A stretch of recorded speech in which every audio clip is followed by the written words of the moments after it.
preparing. We are live on Facebook. Just waiting for the other screen to finish its job. And we will start this puppy. Okay. There we go. I just got to make it global. Okay.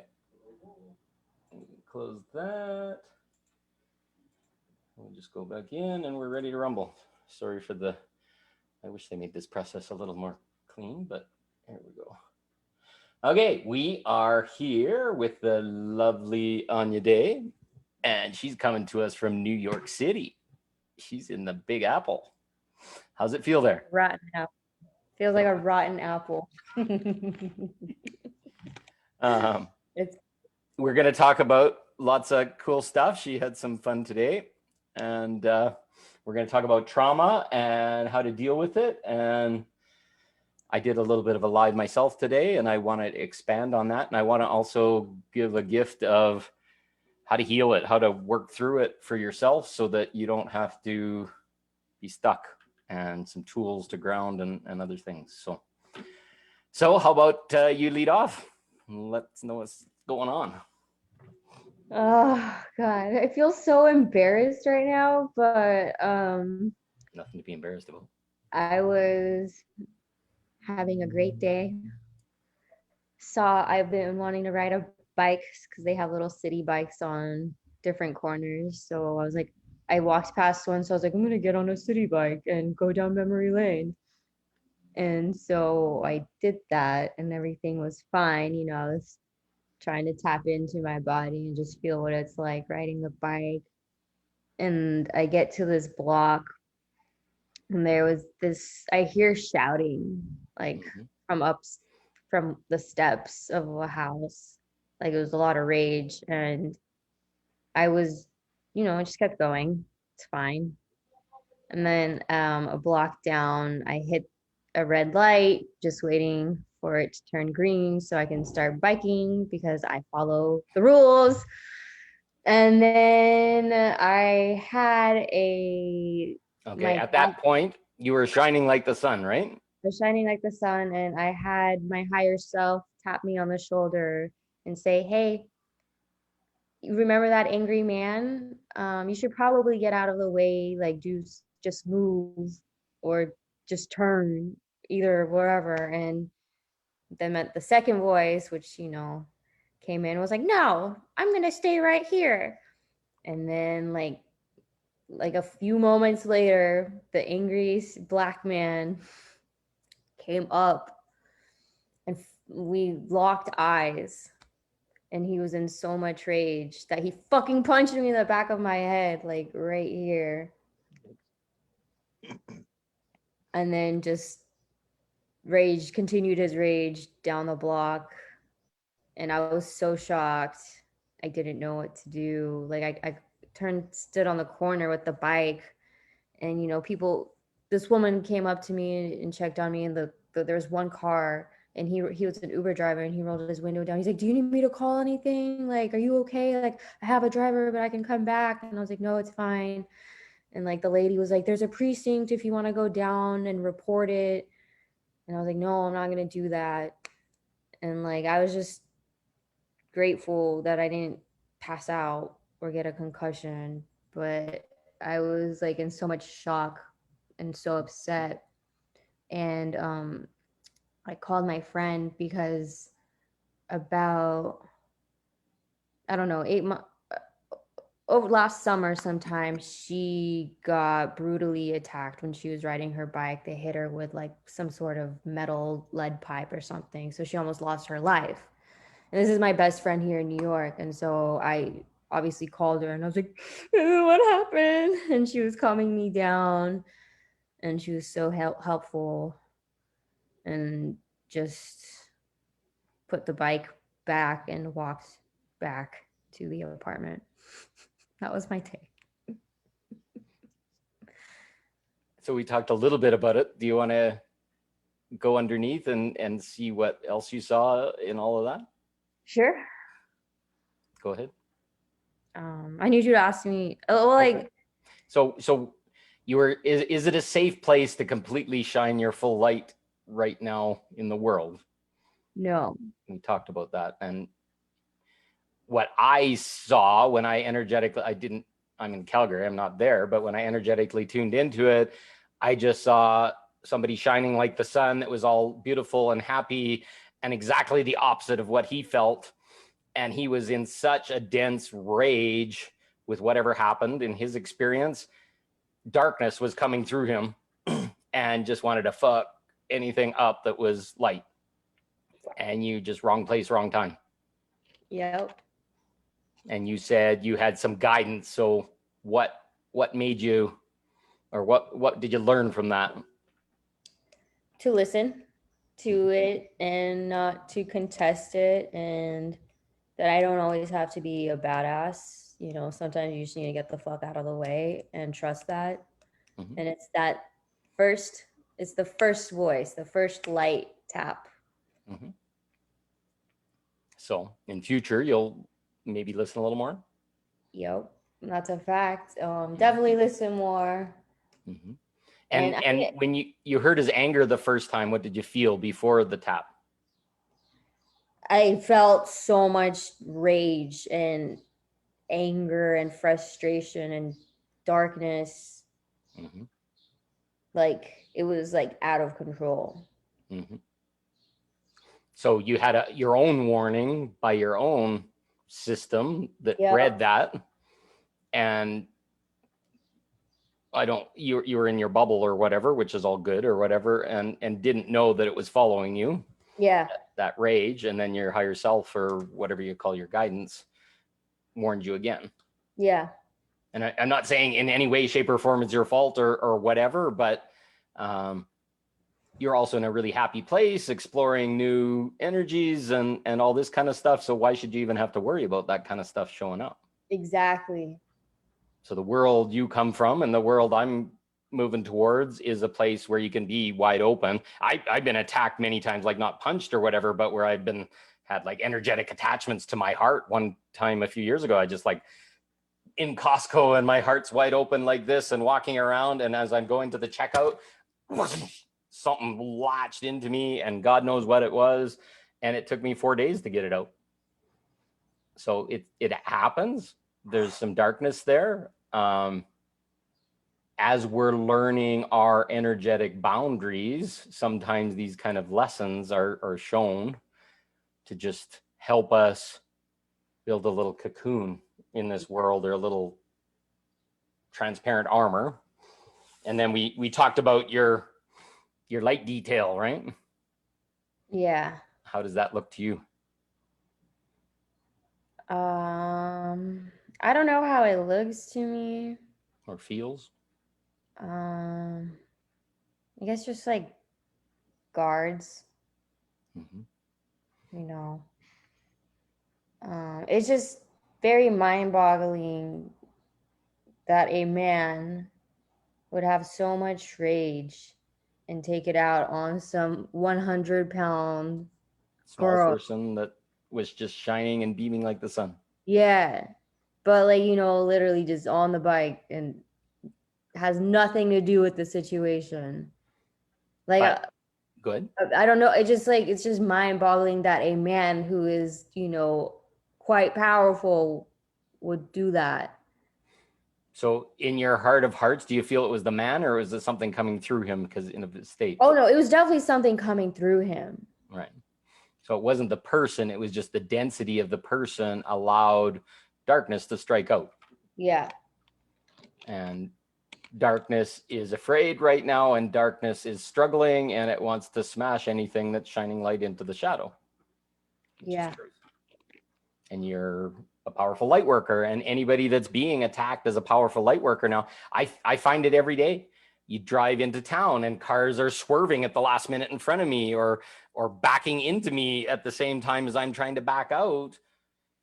It's just that low density. Everybody's either like vaccinated or really traumatized themselves, and we'll get into it. And that vibration is just so dense, and little subliminal things are coming to just mess up my path. And some people may say, oh, well, you're creating that. No, I'm saying the world is at such a density right now that anybody that's light is going to get impinged upon because it feels like we're trying to kill darkness. And in my world, I'm completely okay with that. I'm as much a darkness as I am light. And if darkness wants to fuck with me, it doesn't need to stick around because very clear boundaries have been put. Yeah. And they're on a suicide pact if they want to come that deep inside. And I'm not going to let that happen again. So, and that's okay too, because if you're fully in your darkness and fully in your light, you are that thing. You're part of God, whatever that thing is that's out of control that wants to eat or destroy light is part of us. And it's not scary. It's just like, what the hell is wrong with you that you don't honor boundaries anymore and you're that deep? I don't think that darkness can be left unabated anymore. Not that we're on a crusade to break them down. It's just going to live in a lower density, and we're going to be in a place where that doesn't happen anymore. Mm-hmm.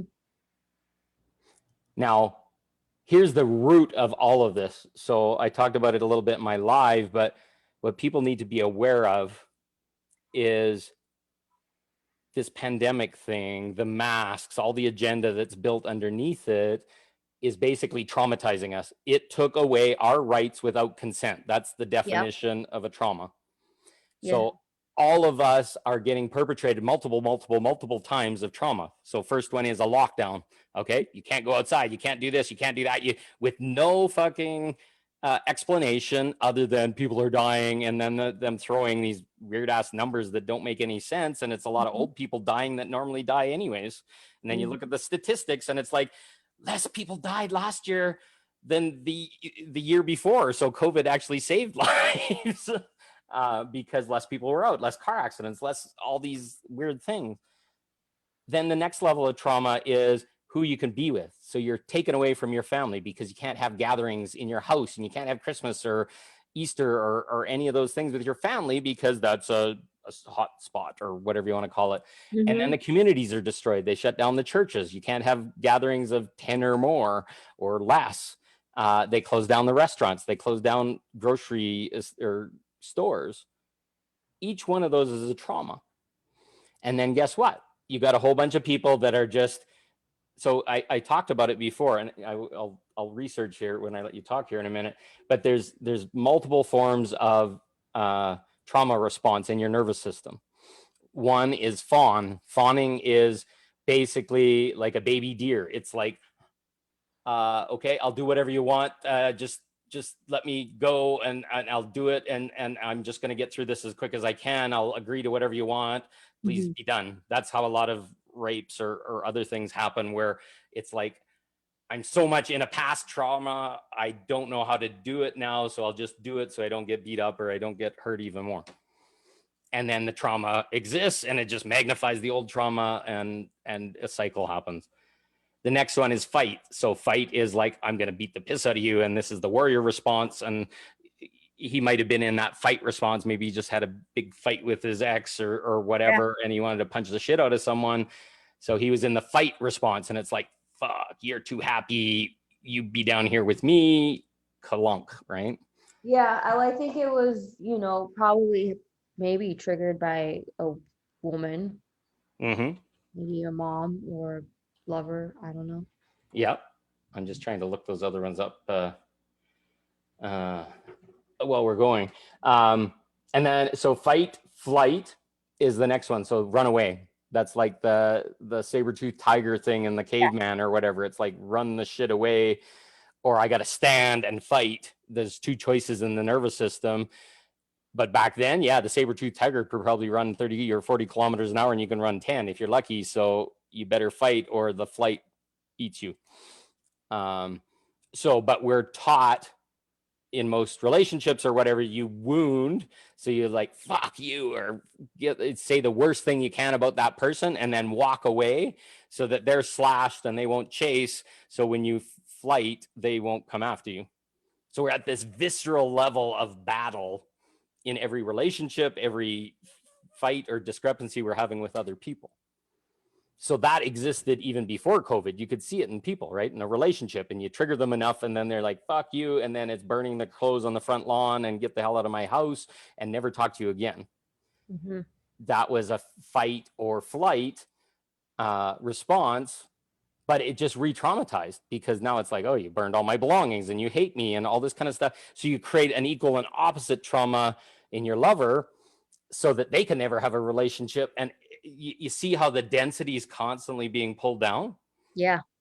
So the more you explore in the 3D reality we're existing in my world, I don't know what everybody else's world is, but you're going to see there's so much design, like the slavery of money and taxes and bills and all this kind of stuff does the same thing. It shrinks your density, and you're going to lose your house, and you have no safety. So now all of a sudden you're in a constant nervous system. People know about stress, and then there's a hormone called cortisol that goes in your body, and it turns on your muscles against your will, and it's constantly there. Yeah. There's a term called hypervigilance. So somebody that asks a lot of questions, talks really fast, feels kind of sheepish or whatever, but they're checking everything to make sure everybody's happy and safe before they can be happy and safe. I find it now. I've got a little bit of it. I had an accident a while back because some guy backed into me out of the blue when I didn't even expect it. So now I shoulder check 9 times before I pull out of my spot. Mm-hmm. And I feel like, what the fuck is going on? But half the time in those 9 times, I find a car's there, and I've now responded to it, and it's kept me safe.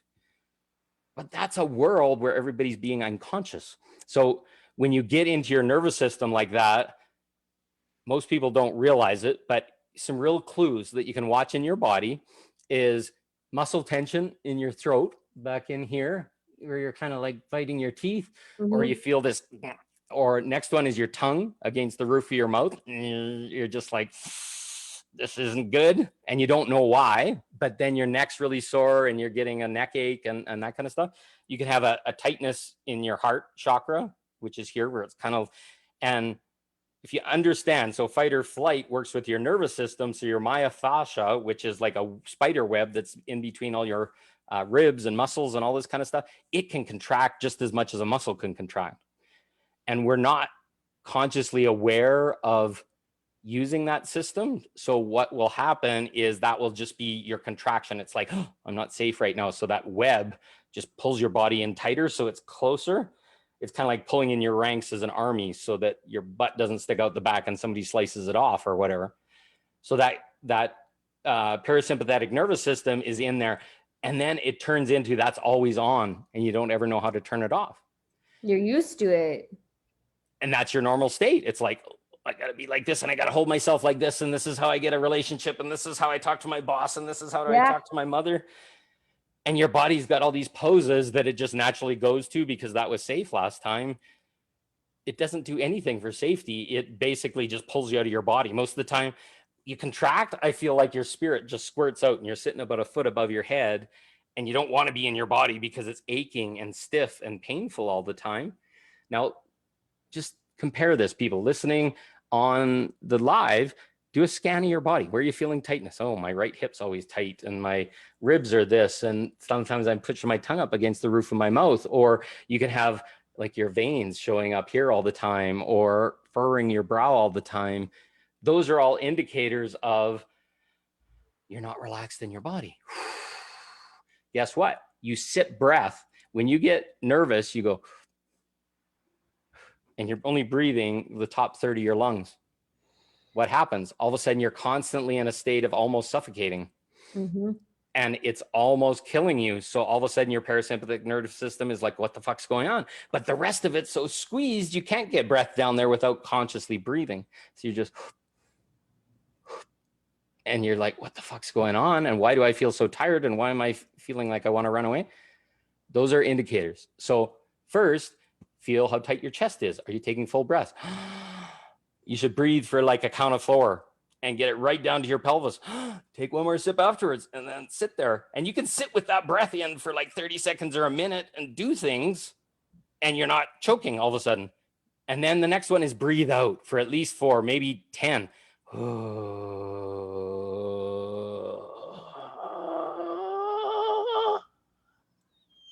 Until you can make no comment. Guess what? Your alveoli went like this, and it flushed all the carbon dioxide out. And now as soon as you breathe in with the next breath, guess what? There's fresh new air in there, because when you're breathing lightly, you're not flushing those alveoli. If you know what the lungs are, there's just a whole bunch of little tubes with oxygen receptors. And when you breathe, they expand and they open up to let air in. And then that's what exchanges the oxygen into your blood. The lungs get blood from your heart, and that's what oxygenates it so that it can go into the rest of the body, and your veins don't turn purple or blue. They're nice and pink because the blood is full of oxygen. So when you're traumatized, and when you're in this state, it's fight or flight, you're constantly reliving dying all the time. And that to me is, it's sad that the darkness or whatever control is going on in this world has forced us into be a constant chasing, because we're on the hamster wheel all day long. And COVID and all these other things that are going on has made us run faster on the hamster wheel, because all of a sudden not as much money's coming in at the business, and now you can't go to all your things, and you don't get any rest, and you can't restore yourself. So now you're going inside and you're sitting, okay, fuck. Now here's where it gets really shitty. It's like, just like what happened to you. So when you meet someone outside that's not wearing a mask, did you want to tell your story about that too, or? Yeah, sure. It's like, you're supposed to wear a mask when you ride the subway, and I stopped wearing it. And like, it doesn't bother me. And I haven't had anyone say anything, but it's literally everyone just in their mask. There will be maybe one other person in the train with me that's not wearing their mask. Mm-hmm. And like, there's like even advertisement posters on the train that say like, make everyone happy and safe, wear a mask. Mm-hmm. And it shows you not like this or down beneath, but the whole thing. Mm-hmm. And like, everyone is wearing a mask on the train, and it's so fucking bizarre. It feels like a Twilight Zone series. Same here. And then we got all over the buses these pictures of all the family sports activities inside the vaccine syringe, and get the shot. And it's like, okay, you can't have those things unless you comply. Can't go back to normal, which we took away from you until you take the shot, and then you could have bits of it. But going back to normal doesn't even fucking feel normal. And we're in the province of Alberta, which is supposedly redneck like Texas in the US, and we're the highest compliance rate, I think, almost in the world, but definitely in Canada, almost 70% supposedly vaccinated. Same in New York. Yeah. So it's like, okay, well, we're right around the corner from that. And I'm just wondering what happens when I'm the minority now, which I probably am, but Yep. what the pressure is going to come then. Yeah. So. I was at a party, and this guy was like, he brought up the question, so like, are you like, how do you feel about the vaccines? And I was like, I don't discuss my medical history, sorry. But in getting to know him, he was cool. I was able to have an intelligent conversation with him, and while everyone else was a backdrop. But like towards the end, like, he was like, yeah, I'm vaccinated, I want my privilege to travel. And I didn't say anything, but I was definitely had a silent list of, okay, well, this one I'm not gonna screw with. I'm trying to find that unvaccinated sperm. Okay, literally. Cool. Well, it's just a mental choice and an awareness difference that you're seeing, which is all part of vibrational compatibility and a whole bunch of other things, right? Yeah. And I keep seeing people on their bikes, and I'm so sad because I'm like, I want to be on my bike. Well, you're going to go on your bike maybe tomorrow or the next day. I'm not going on a bike anymore. It had nothing to do with the bike. I'm good. Okay. Yeah. Okay, so I researched it while we were talking. So it's fight, flight, fawn, and freeze. So the freeze is the last one, where people just simply just do not compute. And you'll see that sometimes. It's like at a traffic light or something, somebody's pulled up there and they're about to make a left, and then cars are coming or whatever, and they're frozen, and they're even frozen a few seconds afterwards. And you don't know why. because they just constantly went out of their body and they're not sure, and they're not checking often enough to see if the stoplight is cleared or whatever. So you'll find a lot of people stuck at lights and stuff like that, and you'll have to honk your horn to wake them up. Now, so I'd ask people to explore their surroundings and just understand some of the weird things that have been happening in their life. And does it fit into one of those four? So fight, flight, fawn, or freeze? Froze. Yeah. Well, you got the information and you sat there at the light long enough, unfortunately, that he was able to reach you and connect, But right? even when I saw it, like he was pulling up on me, I don't know, maybe it was just me trying to be in my power. Like, I'm not afraid of you. Mm-hmm. Like, what are you gonna do? Mm-hmm. Whack. Mm-hmm. But you But didn't listen to your guidance either at that moment, which no, told you different than what you chose. exactly. So I don't think it was froze. It was just outside of the realm of possibility that you could expect, and you didn't consciously be aware of that. Yeah. So, and now, are you feeling better about it, or? I feel better about it. Like, I still feel it. And like, I'm gonna just be extra vigilant. Well, hypervigilance, right? Yeah. Okay. But that's normal. That's part of the healing. So feel it, know it. Go ahead. Yeah. And like, just like, I don't know, I think there's also like a value of just street smart, I guess. Mm-hmm. Did you have that street smart the last time you were in New York? I mean, I think I've always had that sensibility, but like, just the atmosphere of New York was so much more safe. Mm-hmm. Like, I would walk night blocks back to my place. It would be like 3 or 4 in the morning, and I felt fine. Mm-hmm. But like, now it's just all of these attacks happening. Mm-hmm. And it's not just me, it was my friend, and like, things you'll hear. Mm-hmm. Well, things that draw into our experience are more likely to happen too, right? Once there's proof or evidence, then it will happen. So it'll be kind of growing back into that calm and trusting your guidance, right? You got exactly what you needed. It wasn't like you should have been surprised, but you were, because you'd never really seen your guidance as that important for you, right? Yeah. I just, yeah, you never expect to be Assaulted. attacked. Yeah. Exactly. Well, like I said, I believe there's a big change coming for the world. There'll be people that'll stay in those densities until they've learned their lessons and work their way out.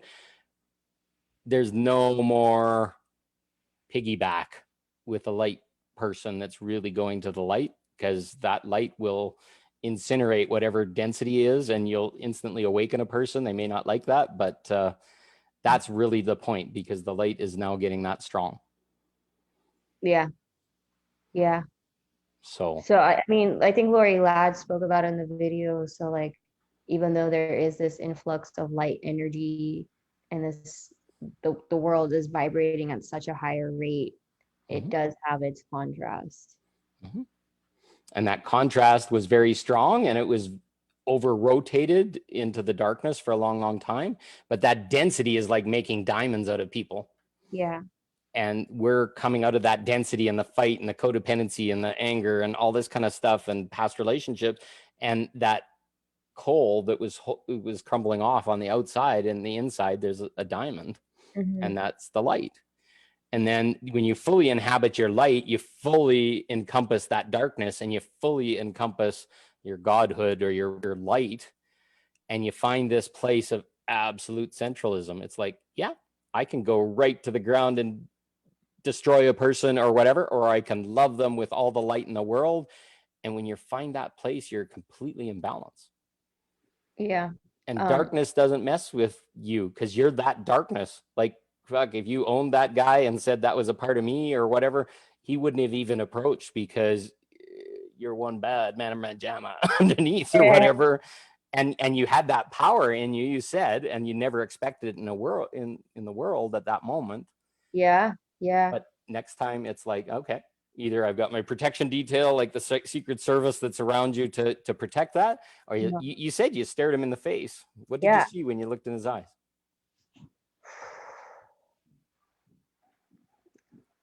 Was it absolute evil? It wasn't evil. It was just very dark and like just maybe even just a like rage. Like this Like person pure emotion. wasn't even like just a lunacy, maybe even. So in your fullest expression of your rage, do you think your eyes could look like that? No, When you fully no, embody all yourself, are you sure? nah, man. That shit was next level. I can go there. Not that I love to, but that rage is a part of every person. Yes. And the lovest light, where it's the baby's twinkling eyes, is a part of every person. And we're all part of God, including that man and all the darkness that was inside of him. If we're in unity Hmm. with the source, that's a part of you, whether you like it or not. Yeah, sure. But It's you don't react like that. Keep going. it's funny because a few blocks before that, I saw this lady wearing a T-shirt that said "God is dope," and I was like, "Yeah, God is dope!" Ha ha ha. Mm-hmm. Cool. But that's the process of awakening, is realizing you could be any of those experiences at any one time, and it's just a choice or a belief of your self-definition, how much of that you embody. Yeah. So that man probably had a whole bunch of really dark things happen to him, and that was very normal to sit in the rage and on the dark side all the time because he was abused and hurt Yep. and whatever. You had an experience that was a little different. You had good parents and they helped you and got you Protected into me. church or whatever. And we're sitting on this side of the spectrum. He's sitting on this side of the spectrum. Are either of those bad? No.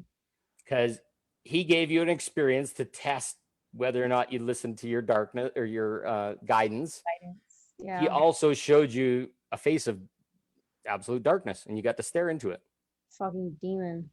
But were you afraid of him until he hit you? No. Okay, that's really powerful. Do you realize that? Well, that's why I didn't move. Like I was. Exactly. That's why I was like, no, I'm not gonna get out of the way. Mm-hmm. Do you think it would have been way worse if you were scared of him? Yeah. Because he would have had a path to get you down so that that darkness could go in you as well. Yeah. And in two men that are in rage, guess what? The densities just pull at each other, and then it creates a bigger ball of rage. They fight the crap out of each other and punch and hurt and until they can't move. So I would conjecture you saw a little bit of your darkness possibility in those eyes. Not that you'd ever go there, but you felt it. Sure. Yeah. So just be aware. Dark will always want to create density to hide in. So when you have a depressed day, a bad day, or the world's pulling on you and saying you can't have your freedom, you can't go get the food you like, can't go to a movie, can't do whatever, it's going to constantly poke you. And I think we've all had this experience. Haven't you ever had that where something beautiful happens in your life and like 20 minutes later, you can't even remember that it happened or attribute that it was a good thing? Yeah. Because you got fed off of that energy was taken. And because you allowed traumas into your life, that can be from family, that can be from ex-lovers, that can be traumatic experiences, Hmm. that dark pull was there because it's always got its way. I really think that darkness kind of injects a hook into all of us as soon as we're born almost. Yeah. And it's been that way for a long time. And Yeah. whether that's good or bad, it's not my judgment, but it is. It's what it is. And as you awaken, you become more and more aware of that dark injection and where the hooks are and how that's happened progressively throughout your life. And you're unwinding them and saying, okay, I'm setting a boundary. It's like, no, you can't talk to me like that anymore. No, you can't do this. And no, we're not having sex unless I say yes or something. And those hooks that were in there before, and it was like, oh, my ex-boyfriend just took me all the time and I never got a chance or whatever. Now the hook's out. It's like, okay, no more ex-boyfriends like this. And I'm consciously choosing to honor my body and only when it wants and stuff like that. And that's awakening because you're enlightening and getting aware and releasing all the beliefs. Like the beliefs are, oh, I got to be fawning because that's what men's right is, or some stupid story that came from a trauma in your past. And now you're like, nope, no more. Darkness, no more. You're not coming anywhere near me within 10 feet. And if you get anywhere close, my darkness will take you down. And it's not about the fight, it's about the light in the dark.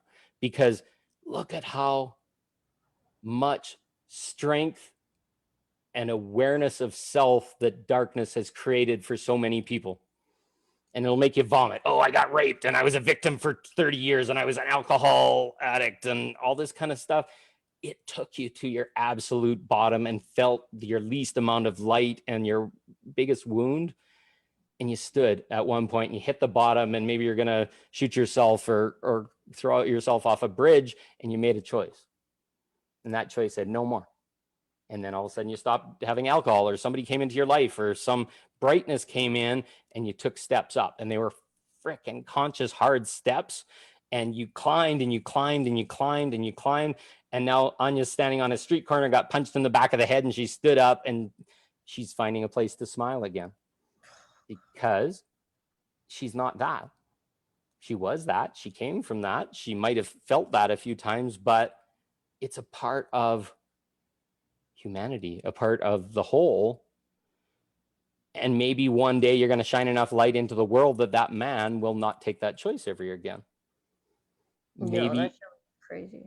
Maybe in that moment. So I'm just saying, and this is not condoning any bad things or whatever. I'm saying without bad, there couldn't be good, and vice versa.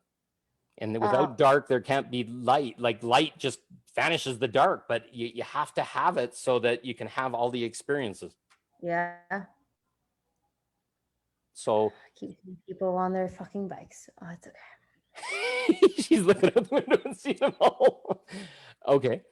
When you walk to your friends or whatever, I want you to just check in with your body, what you feel every time you see a bike. Just for the hell of it, see. Fucking jealous. Okay, so who took the bike away from you? I took the bike away from me. Why? To protect me. Did the bike have anything to do with it? No, it had nothing to do with it. Who chose the path? Who chose the place that you went? The wait on the street corner, to follow the rules, to who's that? It was me. Okay, so why not blame yourself? Is it the bike? It's not you did nothing wrong. You learned a lesson. Anyways, we don't have to go there because it's not easy after you've been punched in the head, I'm sure. And then I was like, God fucking damn it. Like, like health insurance and shit. Like, I'm just so lucky that like I'm okay and I didn't have to go deal with that. Can you trust everything is perfect and it's all going to work out exactly the way it needs? Yeah. Okay. So this is showing something. And then like when I was like fucking in tears walking home, like sniffling, like there was some other black dude trying to holler at me. He was walking behind me and he was like, hey, can I walk with you? And like kept saying other stuff. And like I just didn't even turn around to respond. And I was like, that was probably safe. And you don't have to be around those kind of people ever again. No. So and I'm like, do you really want to be back here? Here's a weird question. Okay, yeah, there's a good one. Finish that. Do you really want to be back here? It was your dream for the last months. Are you going to let that one live? Is it the darkness trying to get her for the frick out of town as quick as she can? Yup, it sure is. So how's the darkness getting into you? Fucking gangster tactics. Well, it lowered your vibration. Go ahead. This is when I wish I knew people in the mafia.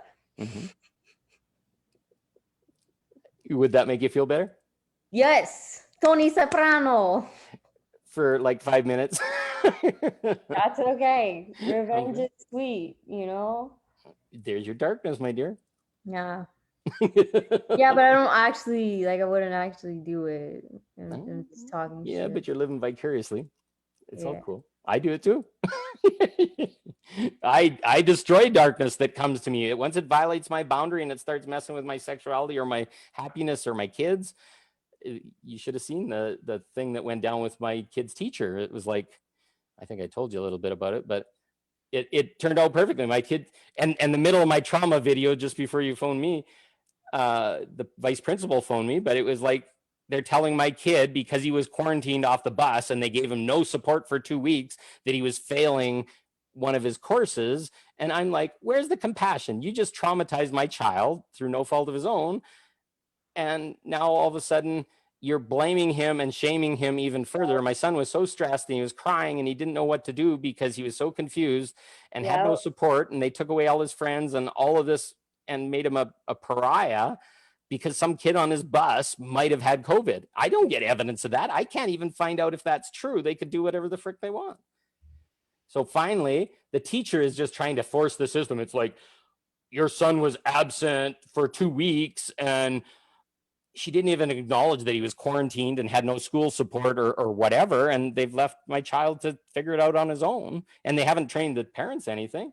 So I finally got frustrated and I explained this to the teacher, and the teacher wouldn't even acknowledge that there was a trauma involved. It was like, oh, my job is to help your son do his best or whatever. And it's like, no, if you're not going to acknowledge the trauma and acknowledge that that assignment is now further traumatizing because it was in the period of all this other stuff. So I talked to the vice principal and he agreed with me, and he said this education system is foobarred and that this is happening all over the place, and he's sad that it's not better. And I said, how can you normalize a child, make a report card responsible over these things that were given in a period where my child didn't even have support? And from what I heard in the text message, the teacher he did a small version of it in the classroom so the teacher could help him work through it, and they'll give him the credit and it's done. But I had to stand up to that shit and go talk to the principal and have a calm inside of me and insist not blaming the teacher because she's just as traumatized as my son. And it's just, I hope people can see the example of this, that everything is inherently impinged right now. Everybody's at the end of their rope. And when people are screaming at you about masks or getting angry at you or banging into your car or whatever, it's because they have no place to vent this to. Yeah. So you need a system or a way, and we'll talk about it here in a few minutes, of releasing the steam, or else the trauma is going to turn into bubbles and it's going to end up in your pelvis and it's going to turn into cancer or some disease in your body eventually, because you can't live anymore because the world is so messed up or your body is full of this shit. So we need to learn. Do you want to add anything to that before we go into how to work through this? So we need to learn to check into the body always, always, always, always. So those clues we started about, tightness in your chest, or you're feeling like you're really crunched up and you don't know why, or your pelvis, one side's higher than the other, or one shoulder's higher than the other, a tightness in your throat, the tongue up against the top of your mouth, a headache that's in here and stuff, that could be your tongue pushing on it. You're literally putting 100 pounds of force with your tongue on the soft palate, which is actually impinging on your brain and creating brain pressure. But people don't know that these are things. If your face is all red, you see how my cheeks kind of redden up because I'm excited and the blood starts pumping and my heart, those can be all clues. Take conscious note of your breath. How deep are you breathing? Do square breathing. So the best way that you can do, this is rule number 1, is square breathing. So you breathe in for 4 and then hold it for 4. Let it out for 4. Hold it for 4 and then start again.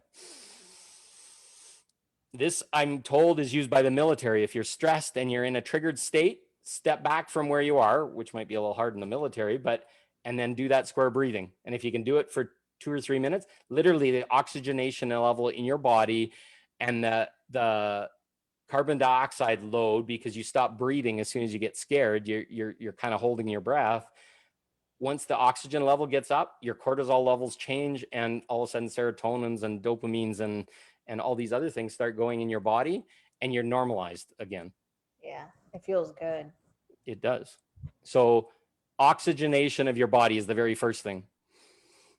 If you're in a triggered situation, let's say your partner just had an affair or something like that, and you're just finding out about it, and your body's in this full body jealousy, rage, whatever, do the square breathing, because you're going to feel it, and you're just going to be like, what am I going to do? I'm going to run, or am I going to fight, or am I going to freeze, or am I going to fawn? You're just sitting there, and there's this bubble waiting to burst. You don't feel like you have any self-control. Step back. The best thing you can possibly do is step back. If you're in a room with your partner and they're whatever, it's just like, stick your finger up like this, stop, or like this, give me 2 minutes. And you step back and you start doing that square breathing. You start grounding yourself in your body. We'll talk about that in a sec. And I will guarantee that conversation will be completely different. It will not destroy your marriage. It will not destroy everything, because you've taken the time to not respond from your trauma and your fear and your anger and your frustration, to finally figure out who you are in the middle of this. Those things are still going to be there. And you can talk to your partner and say, I'm very scared right now because my safety is based on living in this house, and I don't want to be with you right now because you've had an affair. What's your response to that? And then it's like, well, maybe we can work something out. You sleep in the other bedroom or whatever. And all of a sudden it's different. But otherwise it would have been, fuck you, get the hell out of my house, and we're done. Mm-hmm. And that's something most of the time you can't undo. And then trauma is created, and nobody ever gets fixed because they never want to talk to that person again, because the trauma is so scary. They don't want to go back to those emotions until you've worked through them. So take a breath, do the square breathing, and step back whenever. That's the biggest thing I can ever teach a person when they're dealing with their trigger, is take that 2 minutes to step back and make this okay in your relationship. And if they don't want, you better leave the space, because they're not capable of dealing with their trauma. You need that space. And honestly, by you taking your space is probably going to give them the opportunity to take their space as well. So there's the biggest one. That can happen in a workplace. That can happen over the phone. That can happen with an ex-lover. That can be in the middle of sexuality when some trigger comes up. Yeah. Just use it. Get that breath into your body. Your brain is going to work better and faster if it's got enough oxygen. If you're constantly on the edge of not enough oxygen and it's CO2 starved, your brain function will shut down, and you can't consciously think while you're doing that. Next thing is to get grounded. So I don't know how many people know how to get grounded, but grounded is literally pulling all your energy into your body. So most people are sitting about a foot above their head because they're so tight in here and everything's not going good, and they want to worry about tomorrow and when I'm going to go do this stuff. You're not in your body. So this is, put your feet firmly on the ground. Imagine these roots growing out of your feet or at the bottom of your root, and just going into the planet Earth, and just asking for Mother Earth and the planet to ground you, to take these roots down, and then let all the energy that's not serving you right now and is pulling you out of your body, and get to the point, like rub your feet on the floor so there's sensation on the bottom of your feet. And once you're to the point where you can feel that friction and all that kind of stuff, it's a good chance that you're probably grounded. Pinch yourself, like on the tips of your fingers or down your legs, pinch them. And if you can't feel it, you're not even in that part of your body. If you're a foot out of your body, you might not even have sensation in the bottom of your feet because you're not in your body. Get to the point where you feel like you're sitting in the seat and you put the safety belt on and you're fucking in the chair. And then using that breathing at the same time. I'm grounded and I'm breathing. I'm myself. Your higher self can come in. All these other energies, because your vibration is you. You're not a little bit of your lover. You're not feeling everybody else. You're here right now. Yep. I don't know if people can feel that already, but there's a presence that comes and a calm. And literally, I can feel myself. I just step back behind my chair and I'm up here. And I'm kind of watching what this is doing, which is my body. And now I can be consciously aware of, am I responding from subconscious beliefs? Am I responding from my trauma? Am I responding, where's it coming from in my body? Because now you can feel all the parts of your body. And then you're making conscious choices for you, because this part of you, your higher self part of you, is seeing how you're hurting yourself. Why did you say that? I'm an asshole, or I'm not good enough. And obviously you like her better than me because she's prettier or whatever in the affair circumstance. And you've just crunched yourself down and you didn't even aware of it because it was responding from a fear. Yeah. Trauma. So now you're able to better navigate. You're like in the driver's seat of your life rather than in the engine compartment trying to see out the grill to see what's going on. Because your whole life before was just a hamster wheel of keeping up and being good enough and being okay. And now you're like, okay, no, me first. Right here and right now, me first. What serves me best in this moment? And it might be, I need a couple days to figure this out. It might be, I'm going to my mother's, or it might be, you need to find a hotel room. Thank you. Simple things like that. And then all of a sudden it's like, okay, the major, like saber-tooth tiger's gone. I don't have to respond from fight or flight now. And it's like tears, emotion, feeling the trauma. Why is this scary? Why am I sad? And then call in somebody that you can trust and have a discussion with them. Say, holy shit, my partner did this or this happened. What do you see? And somebody's going to be able to have intuition for you far better than you when you're in that emotional situation. Mm-hmm.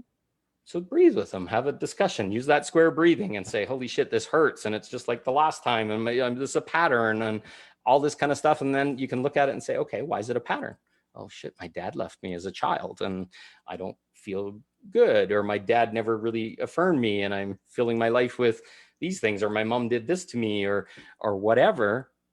And then you're going to realize subconsciously that was something that was happening as a result of a belief that you weren't even aware you had. And it was just highlighting, it was shining light on it. It's like people leave me or I'm abandonment issues. And this is exactly abandonment issue. And now it's like the full trauma of my dad leaving me is based on what happened with my lover.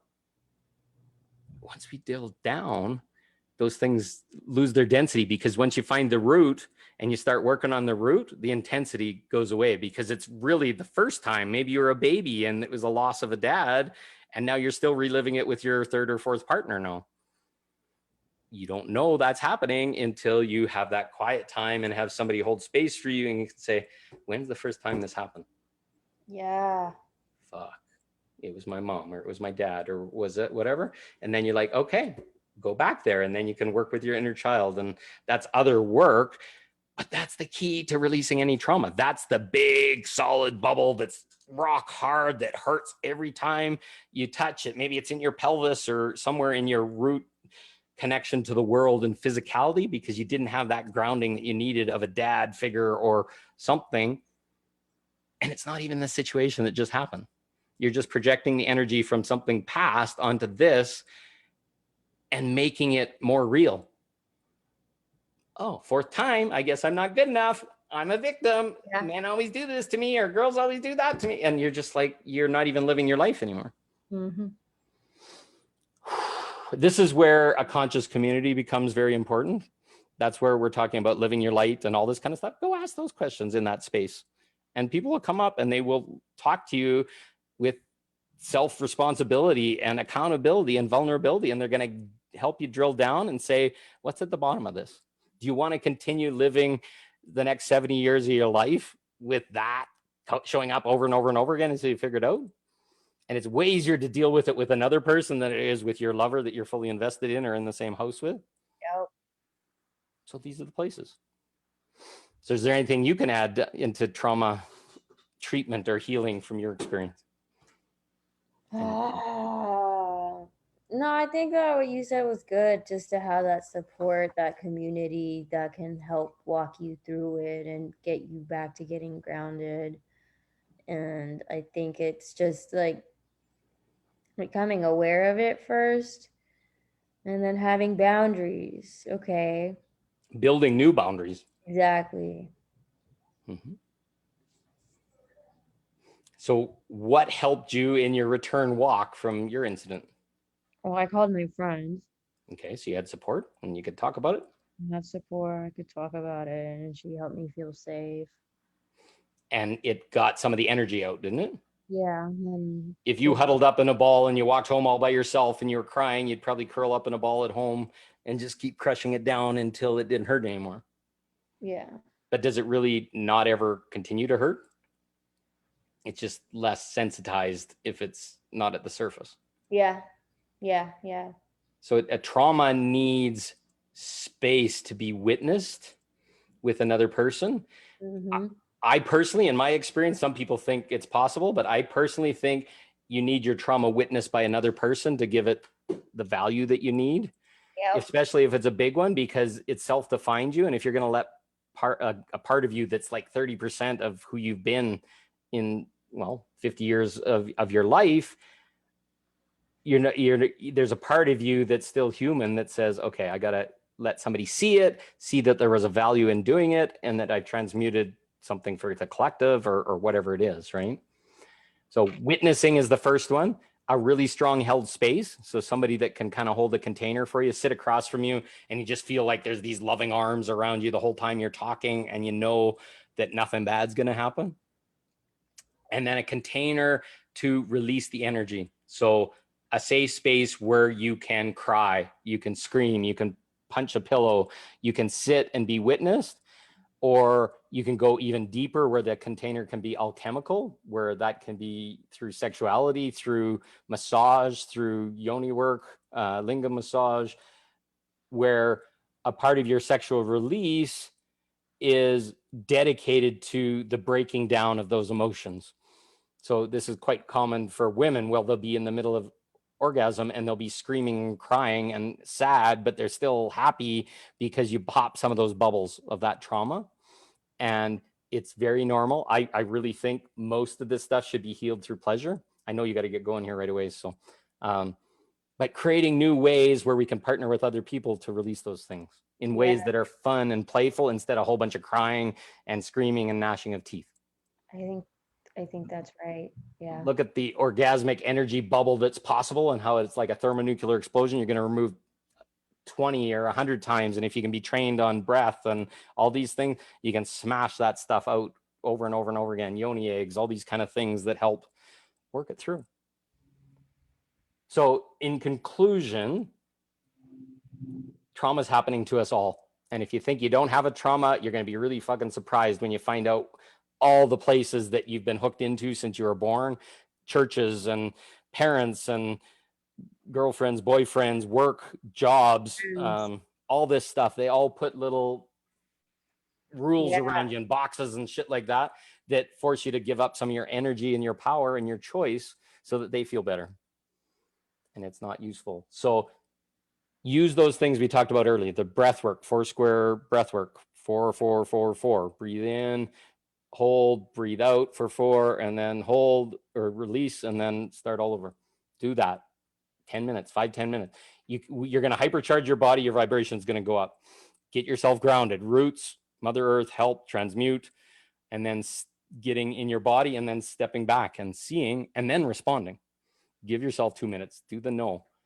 Those are the best tools. They may seem really simple, but they will save your health. You'll have emotional intelligence. You'll make the right decisions because you're choosing you. And if any of this is confusing or people want more information, just put some notes in there. Is there anything you want to say in close? Well, you had some beautiful examples for us, and people are learning from your interesting experience, but you survived and you're still smiling and you didn't get hurt on the outside. Maybe in the inside, you're still looking at it. I mean, my head does hurt. Well, but you could be bashed up and bleeding and had to have gone to the hospital and all that kind of stuff. And a punch does hurt and it leaves bruises and all that kind of stuff. But your body will take care of it. And and I was like, there's no way I'm telling any of my parents. No. No. Well, you got some supportive friends and some people around you. And if you need to talk about it more, anytime. Thank you. Thank you, beautiful people. Anya's got some other engagements, and I'm very grateful that she came on. She wasn't sure she was going to do it until just a little bit ago. So thank you. Thank you. Love you all. Have a good one, and follow those instructions. They're gold. Trust me, it's going to help a lot. Have fun tonight. See you later. Bye. Bye.